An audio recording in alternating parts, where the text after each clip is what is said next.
When was the last time you actually stepped out of your own story and into the story of someone else without expecting anything in return? Haha, that's the catch. You didn't see that coming, did you?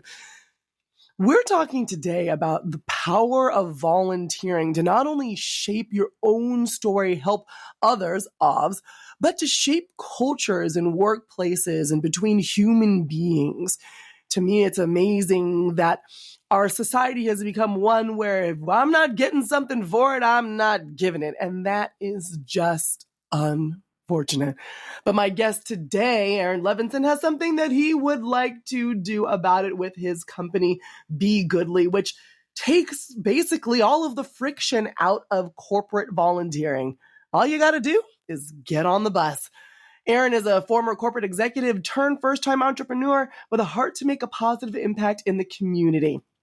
He also is a budding and accidental golf influencer. And we're going to talk about golf influencing, volunteering, and corporate culture all today on this episode of the Flourishing Entrepreneur Podcast. All right, let's go. Welcome to the Flourishing Entrepreneur Podcast with Alea Harris. If you're looking for actionable ways to stand out from the crowd by standing in your power, you've come to the right place. Each week, we help you and your fellow empire-building entrepreneurs become radically authentic and tap into your unique story to attract your ideal clients. Listen in and learn how to use energy alignment techniques and tried and true marketing strategies to transform from a leader to a legend. And now, your host, Powerhouse Story Brand Certified Guide, award-winning marketer, bioenergetic business coach, and Japanese whiskey lover, Alea Harris.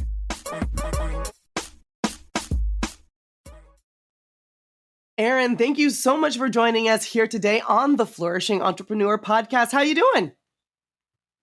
I'm wonderful. Thank you so much for having me. I'm really looking forward to our time together. Well, and this is a continuation of time we've already spent together thanks to the power of LinkedIn, actually. We were able to get connected. We had a great conversation. And as you were maybe like 5 minutes into the conversation, I was like, oh no, this guy needs to share his story and tell everybody about it on a broader scale. So I invited you onto the podcast. So I'm already jazzed about what we're going to talk about. And I think that everybody who's listening should be too. So me too. I'm ready to get going. And thank you for that. Absolutely. Before we dive in, why don't you give the folks a couple of sentences about who you are and what you do? Sure. My name is Aron Levinson, born and raised Southern California.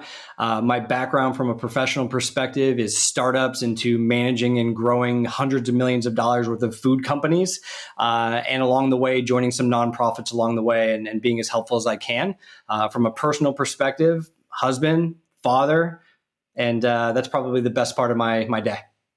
I know, mine too. I was just, I spent 2 weeks not in Florida. I came back in the middle. First week I was speaking at an ed tech conference at Walt Disney World. I came back. Then I flew back out to Florida to run a workshop for the Lutheran Church. I was doing all kinds of things. And in all of it, I couldn't wait to get home to my daughter. So the first week, though, I didn't FaceTime her. I was only gone for a couple days. And when I came back home, the attitude, I didn't realize that a 14-month-old child could have that sheer level of attitude. Like she swiveled her neck and everything. And I have no idea where she got that attitude from. It obviously was not from me. But then the next week I FaceTimed her and she came back, or I came back and she had her arms open, mama, mama, mama. I said, okay, this is what we need to do so she doesn't give me all the sass. But the kids will definitely keep you in check and keep you balanced for sure. I don't know about balance or imbalance, but you'll definitely keep me in check. So you mentioned all of these wonderful things, and I know we have some some lovely stories to get into. But the first story I want you to tell is a thing you didn't mention, which I think is very cool. Talk to me about becoming an accidental golf influencer. Oh my goodness. I didn't think we were going to start with this, but I'm so glad you are. 2 years ago, after I decided to quit my job and take some time off and what I'm calling a sabbatical, I took 9 months off to really just get physically, mentally healthy, more present at home, and purposely took this time off to do that. While I was doing that, I decided to teach myself how to play golf.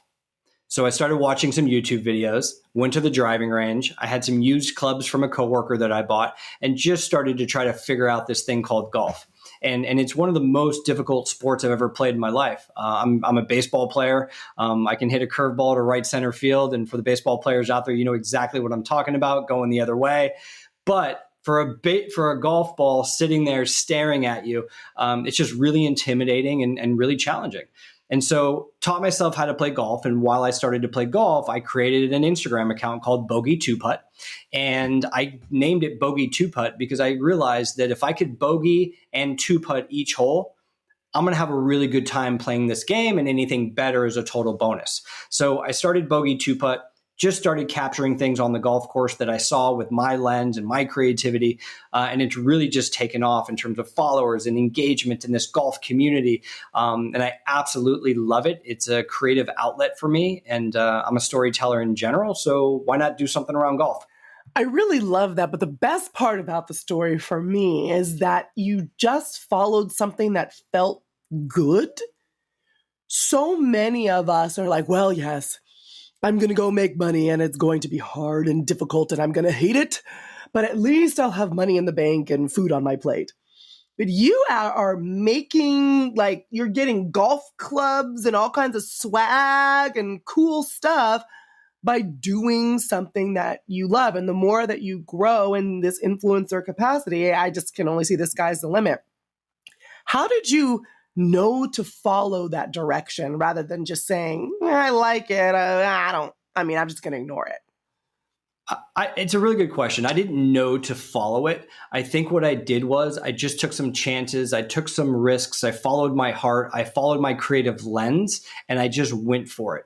A friend of mine looked at my content the other day and he says, I can tell when you post, you're not answering to anybody. You're not trying to tell a certain story for somebody. You're just being genuine. You're being authentic and you're putting it out there. And he said to me, I can tell that you don't care if it gets 1 view or 1 million.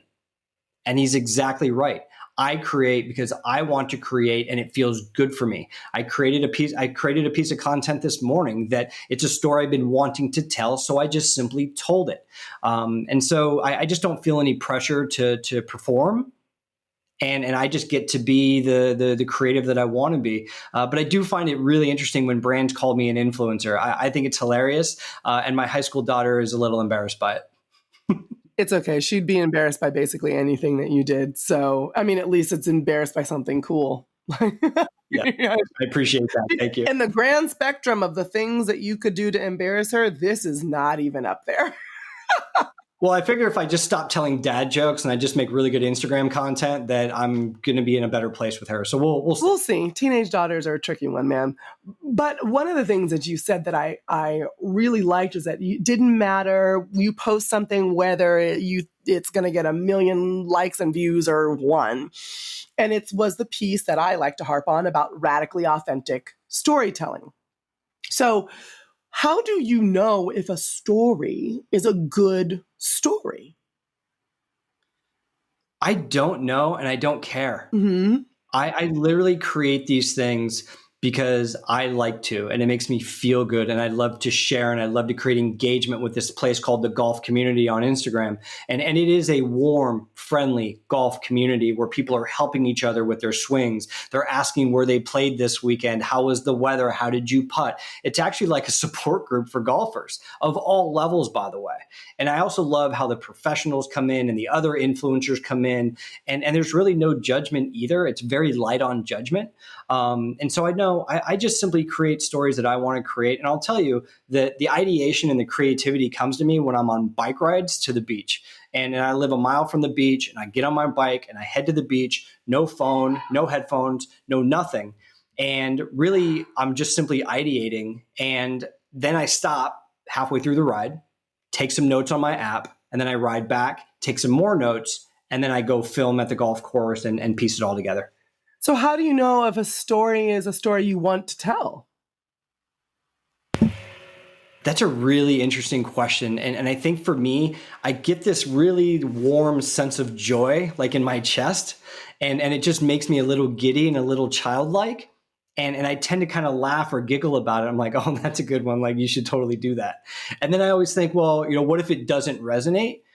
And then really quickly, I don't care if it doesn't resonate because I'm simply creating for myself and telling some stories. On the flip side, there are things that I've created that have gotten millions of views that I just still don't really understand why or how. I think it's interesting, though, because when I talk to people and I teach them, whether it's about speaking or telling a story, I tell them to do what you do naturally. Get into your body. You know what a yes feels like and what a no feels like. And when something is a story that needs to be told for whatever reason, it feels like it does, like you were saying, that feeling in your chest. And it's amazing to me how divorced we are from our natural guidance systems, our bodies, our emotions. And we get so caught up on, well, but I follow the framework and the formula and the da da da da da. So you can follow a formula as much as you want to, but that doesn't make a story interesting. It doesn't make a story worth telling. It doesn't make it that the world will get something out of it or not, right? For me, you're like, oh, I don't care if anybody gets anything out of it. But for me, if you have that feeling, that means that someone out there is getting something out of it. That's why you have the feeling, right? I agree with you. And I think the other thing that isn't happening is, like, I have confidence in myself. I have confidence in my storytelling ability. But I also don't worry, like I said earlier, about how it's perceived or how it's received. I just don't care. And I think that freedom just allows me to create for creative sake. And I think the other thing, like, there's no shame if something doesn't quote unquote perform, because there's no expectations either. And I think that as brands have started to engage and want me to help tell their stories, I make it really clear to them that I'm going to tell the story utilizing your product or service in the most genuine way possible. And if that is not okay with you or on brand, then we should not do this together. I really love that, standing in your integrity and standing in the integrity of your authenticity, because that's what got you here in the first place. They came to you because of how you were telling a story from that perspective. And if they want to change that, they're going to ruin your magic. So I'm glad you don't let people ruin your magic. I agree with you. And the other thing that's happening too is, I think my background in sales, marketing, operations, and doing all this turnaround business that I've done from startups to large food companies, I think I'm really banking on that experience to tell the story, but to also sell through a strategy, a content schedule. Right. So like, as an influencer, I'm definitely influencing them to partner with me to allow me to tell a story. And so there's definitely influences happening all throughout the chain of command and the communication with these brands. And then when I'm not creating content around a brand, I'm creating content because I want to. And I think one of the biggest compliments I've received thus far, and this is still a very new space for me, I was sitting at an indoor golf place called Golf Shack, and a guy that follows me on Instagram sat down on the couch with me, and he said, I'm seeing a lot of like content. I love what you're doing and all this different stuff. And he mentioned a brand, and he said to me, what's the relationship there? And I said, there is no relationship there. And then he asked me about another one. I said, oh, but there's a relationship there. And he said to me, I would have never known that you were producing content for them because it's coming off as so authentic. And it is 100% authentic. I'm just simply using a brand to tell a story. It's not like, oh, I love this drink or I love this bag. Yeah, with that like, big I'm smile. not a blogger. Exactly. And here's the other thing about my content. I am not on camera. I am not the face of Bogey Two Putt. My lens, what I capture, is the star of the show, and everybody else is vlogging. Everybody else has come play a golf hole with me. Let me teach you how to chip better or putt better. And I decided that I wanted to do something completely different. Well, you use your skills as a storyteller to really lean into a new way of being an influencer, a new way of approaching a space. And it's your skills as a storyteller that got you here and that also got you to doing what your other thing is, which is be goodly. Tell me the story, and me and then all of the listeners that are listening, the story of Be Goodly. The story of Be Goodly really started in the very beginning days of like about 2 years ago, where I found myself in the middle of corporate life. I was on the road a lot. I was traveling a ton. I wasn't home much. And I really started to question how I was as a father, as a husband. And I just wasn't present enough at home because I was on the road so much.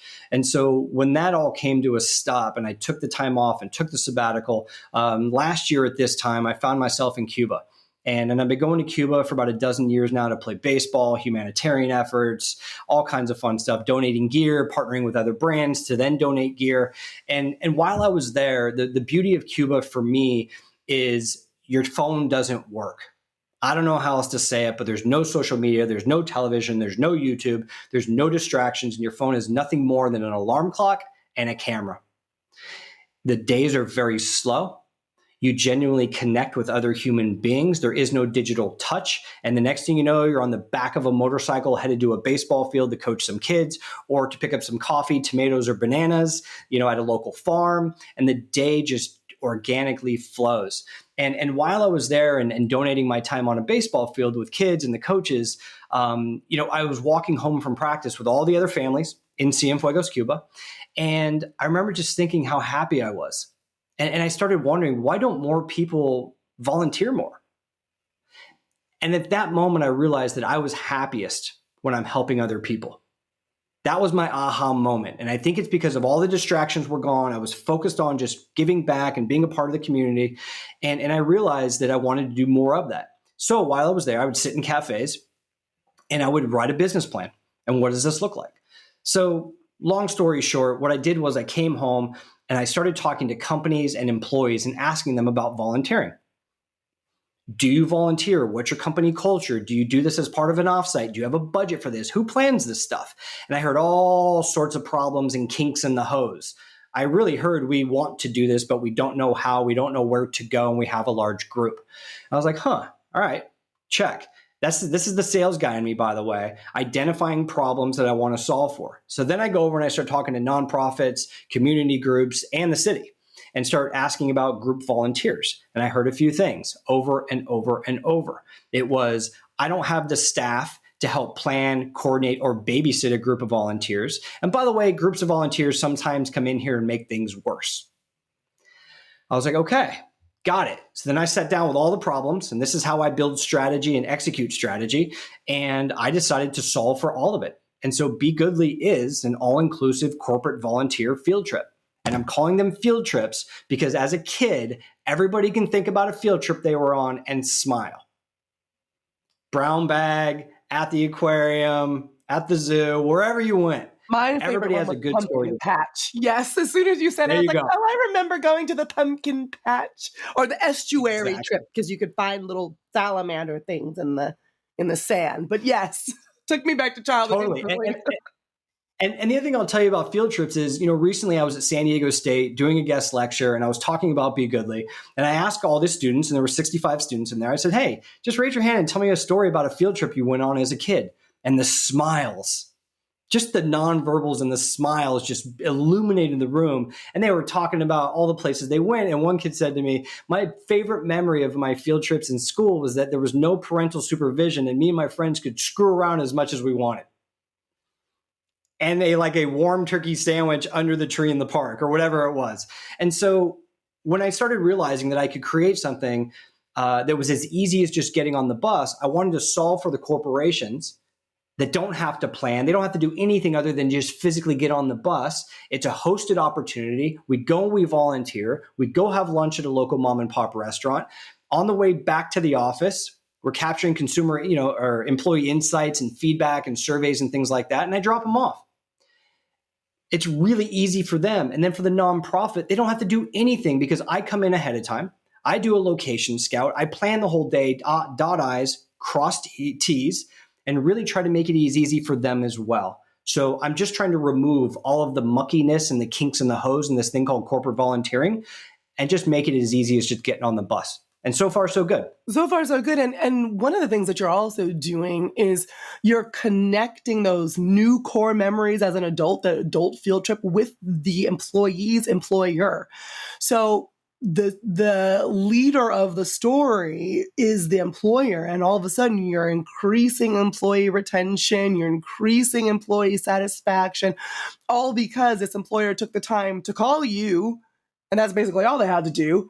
And you got to go and lead them on a field trip where they impacted the lives of others. They got to have a different experience, and they still got to have a little bit of fun outside of their daily lives. I think that that's amazing. I appreciate that. And one thing that I'll share with you as well is a group that I took out, there were 18 of them, and they were from all over the United States, and they had never met before. So one thing that is happening is this return to office hybrid model, remote employees. How do you physically bring them back together post-COVID and start bonding and creating team and trust and relationships and better communication? And the thing I naturally saw happen that day while they were pulling weeds and rolling compost out over an urban farm was they were genuinely getting to know each other. And one of the stories I heard, there were two young mothers whose babies were maybe 7 or 8 months old. The two of them had never met, and it was their first business trip away from their babies. And they bonded over that topic right there. And I just kind of listened to them talk and ask questions. How are you doing it? Who watches him or her? And how are you feeding? And all this different stuff. And I'm like, man, like I created an opportunity for these people to come together and build these real relationships. And so that's the magic of what's happening. I can't plan that, by the way. All I can do is get them on the bus and get them there and create the situation. And I tell everybody I'm talking to that I create about 75% of the experience. The other 25% is organic and just going to happen. And it's really beautiful. The 25% is way more interesting than the planning and the blocking and tackling stuff.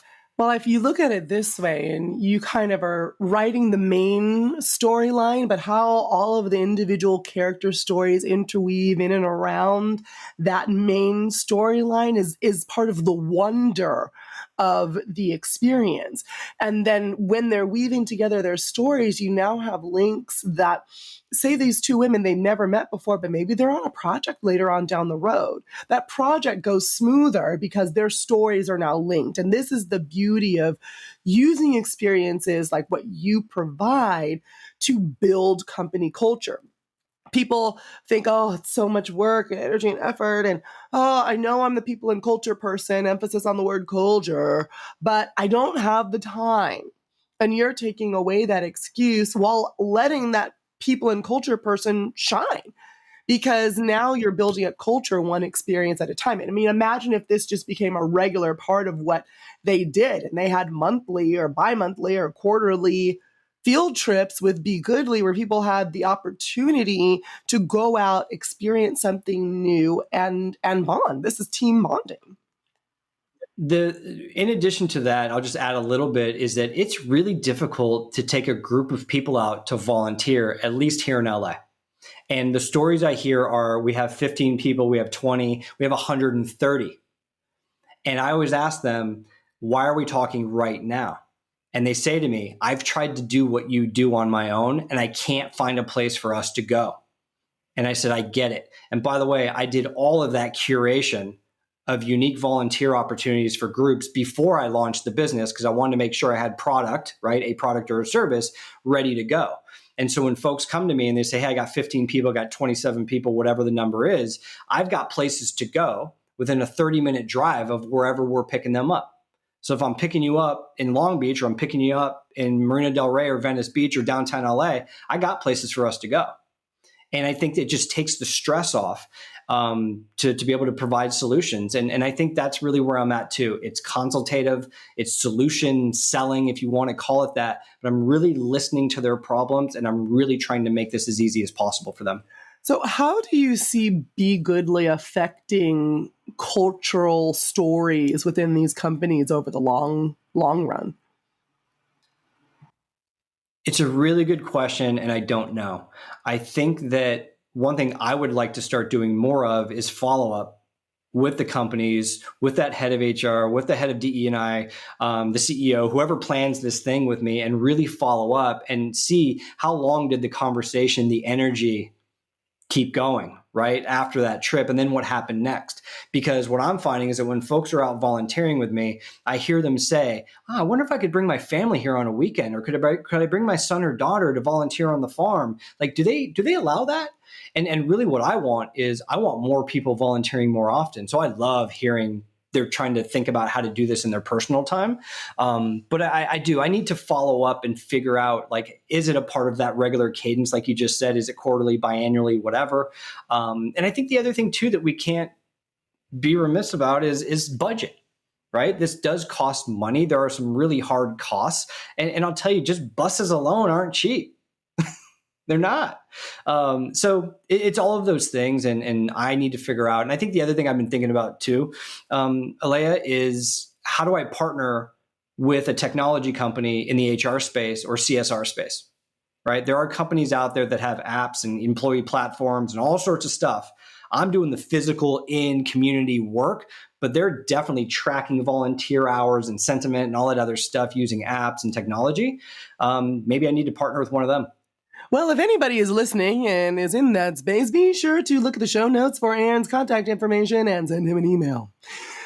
I have a question. We're talking about storytelling and volunteerism, and we mentioned the individual. How do you think volunteering impacts the story that an individual tells about their own lives?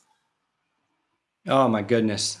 That is a really solid, loaded question. And the pure joy that comes from giving back could be for an hour, could be for 5 hours.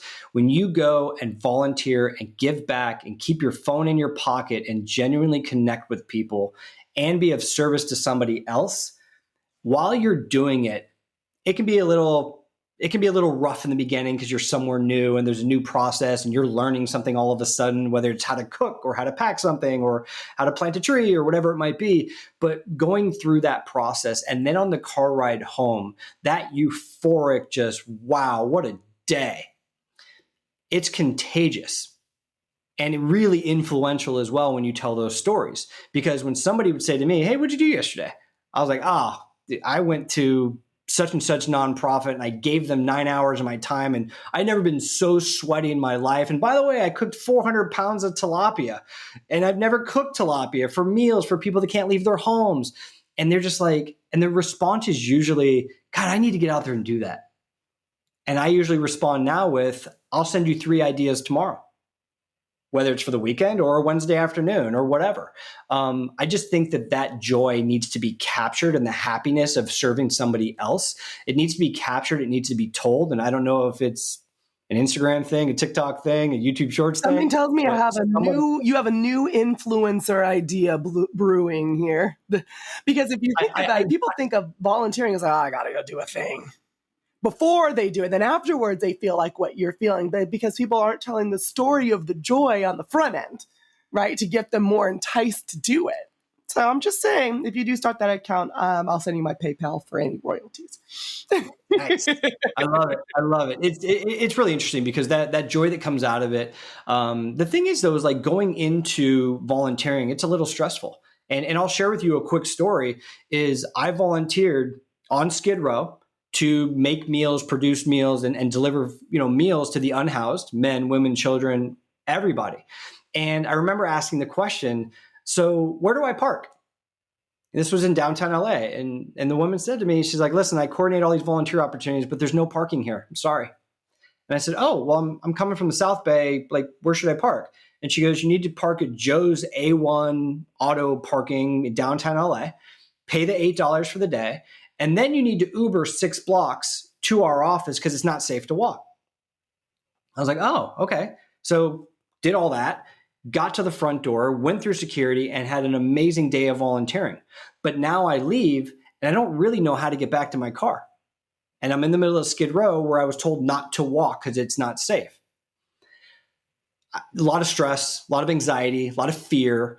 Obviously got through it and I was fine, but I think that I'm trying to eliminate all of that stuff. and just drop people off right in the front door so they don't have to stress, because I was a little nervous the night before on where I was going to park and how I was going to get there.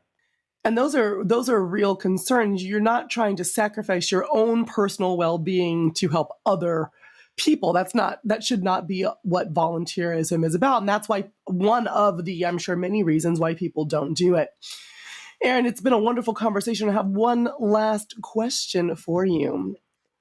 When you are back up into that pearly wink in the sky, what do you want people to remember most about the story you are telling with your life?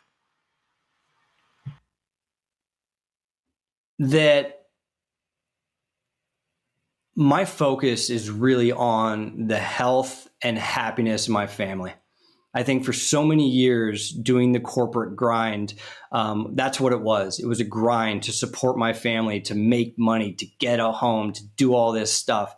And all of that stuff is now there and in place. And I think right now, my takeaway from all of this is to genuinely connect with people, be authentic, practice what you preach, don't overpromise and underdeliver, and really just make some genuine friendships out there and see where things go and be comfortable with where the universe takes you, because you never know. That is wonderful. It's been amazing, amazing, amazing speaking with you here on the Flourishing Entrepreneur Podcast. Tell the people where they can find you when they want to connect with you and volunteer or watch content about golf. You can go to begoodly.com, the letter B, goodly.com. You can find my contact information there, or you can find me on Instagram at bogey2putt, BOGEY, the number 2, putt, PUTT. Amazing. Thank you so much for joining us here today, Aron. It's been awesome. Thank you so much for having me. I loved it. I love thinking about how the stories we have and weave together with other people can have such amazing impact, not only on our own lives, but the lives of the people and the organizations that we surround ourselves with. The next time you're thinking about something to do for a corporate event or for a team bonding experience, I would encourage you to maybe not call the escape room or not just go to another dinner, but think about how volunteering could have far-reaching impact into the life of you, your people, your culture, and those you are serving. Until next time, my name is Alea Harris. This is the Flourishing Entrepreneur Podcast, and I'm sending you lots and lots and lots, I mean oodles of love, light, and abundance. Bye for now. Thank you for listening to this episode of the Flourishing Entrepreneur Podcast with Alea Harris. Vibing with what you hear? Leave a 5-star review to spread the love, and be sure to click subscribe. We wish you love, light, and abundance. See you next time.